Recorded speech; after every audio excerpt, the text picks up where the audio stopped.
시청자 여러분 안녕하십니까? 저는 윤석열의 계엄 이후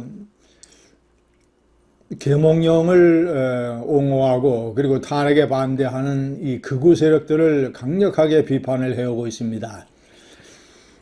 특히 무슨 우리는 황교안이다, 체제 전쟁이다, 이런 식으로 이제 극우화로 치닫고 있는 장동혁 지도부에 대한 비판을 가증시키고 있습니다. 그러니까 이 극우 세력 지지자들 중에서도 저를 공격하는 댓글러들이 꽤 많습니다. 그런데 가장 심각하게는 뭔가 제대로 연구를 하지 않고 모르고 세상 물정에 대한 이해도 부족하고 그저 맹목적으로 극우를 지지하는 것처럼 맹목적으로 저를 비판하고 공격을 한다는 것입니다. 참으로 안타깝습니다. 뭔가 좀 논리적으로, 합리적으로 정확한 사실을 들이대면서 하면 제가 이런 이해를 하겠습니다만은 극우를 지지하는 행태와 저를 비판하는 행태가 똑같습니다. 제가 오늘은 아주 대표적인 댓글 하나를 소개를 해드리려고 합니다. 김진, 당신은 언제부터 가짜 보수가 되셨나요? 극우란 사전적 의미부터 공부하시고 논평이란 걸 하셨으면 합니다.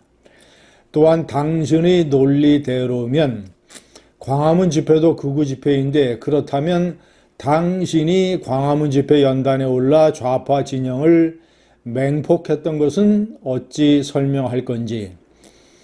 제발 손바닥으로 하늘 가리지 마세요. 이익 따라 신념도 바꾸는 당신 같은 가짜 참칭 철새 농객은 더 이상 자유우파 국민 앞에 얼굴 들고 다니지 맙시다. 토 나옵니다. 이런 식의 표현까지 적었습니다.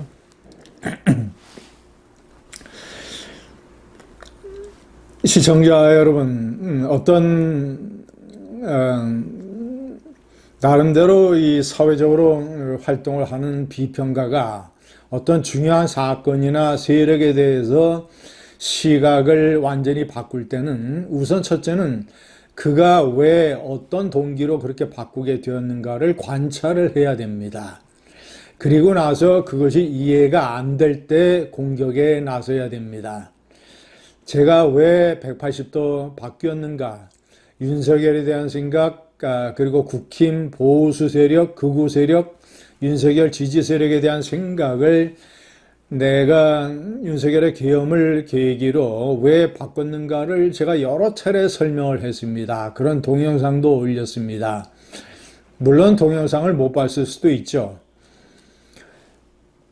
시청자 여러분, 그런 사람들, 못 본 사람들이 대표적으로 내세우는 논리가 이겁니다. 그러면 왜 당신은 옛날에 광화문 집회에 올라가서 그렇게 열변을 토했는가? 시청자 여러분, 제가 주로 광화문 집회 단상에 올라갔을 때는 2019년입니다. 2018년서부터 2019년. 그러니까 그때는 한마디로 얘기해서 지금의 광화문 집회하고는 완전 성격이 달랐습니다. 그때는 보수가 극우와 합리적 보수로 나뉘지도 않고 보수가 하나였습니다. 문재인 정권이 나라를 망치는 것에 대해서 분노하고 항거하면서 같은 뜻으로 같은 목소리로 광화문에 모였던 것입니다.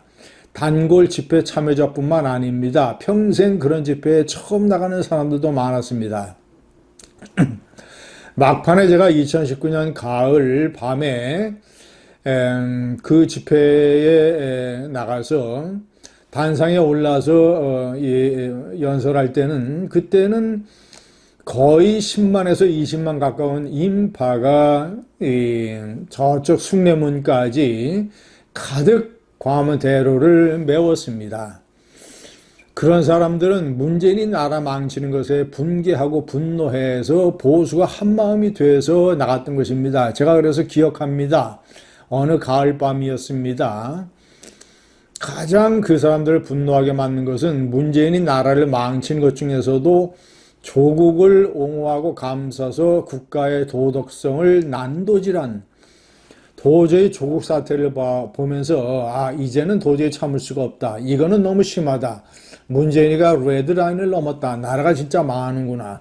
이런 분개에 가득 찬 군중들이 모였던 것입니다. 그래서 제가 당시 좌파가 봉하마을에서 토크 콘서트를 열면서 유시민이 사회를 봤었는데 이 좌파의 대표적인 베스트셀러 작가 조정래 작가가 조국은 정직하다라는 망발을 했습니다.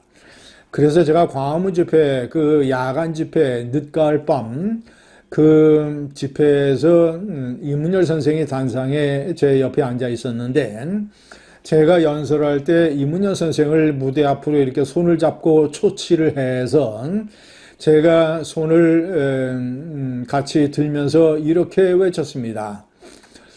좌파 조정래는 조국이 정직하다고 합니다. 라고 하니까 군중들이 까르르 웃었습니다. 좌파에 조정래가 있다면 우리 우파에는 이문열 선생이 있습니다. 라고 제가 외쳐댔습니다. 군중들이 환호성을 질렀습니다. 그리고 제가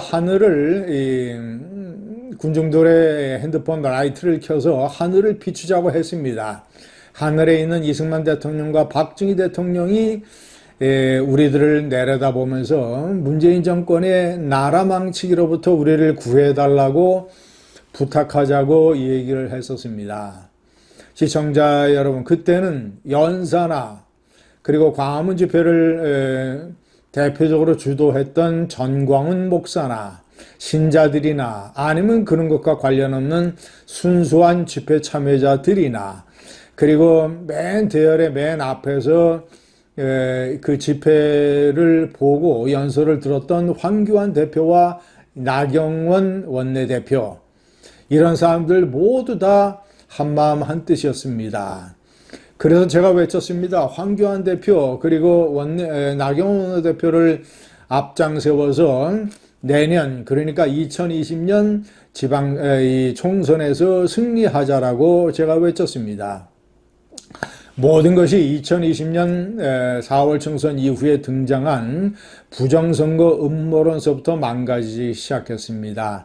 약장수들에게 많은 우파들이 넘어가서 극우화됐고, 제가 얘기하는 속두증 증상이 나타났고, 그리고 클라이맥스가 윤석열의 계엄과 탄핵 반대였습니다. 그것을 통해서 완전히 우파의 많은 세력이 극우화됐습니다. 극우와 합리적 보수의 대표적인 차이는, 합리적 보수는 좌파의 부당한 공격에 맞서서 우파의 가치를 지키려고 싸우면서도 우파 내부의 잘못된 노선, 잘못된 생각에 대해서 가차없이 비판을 가하지만, 극우는 맹목적으로 이 우파 내부의 잘못도 감싸는 계몽령 탄핵 반대 대표적인 케이스입니다. 그것이 주요한 차이라고 제가 주장을 하고 있는 것입니다. 시청자 여러분, 광화문 집회의 김진과 윤석열의 계엄, 탄핵 반대, 이 사태 이후의 김진은 다른 사람입니다.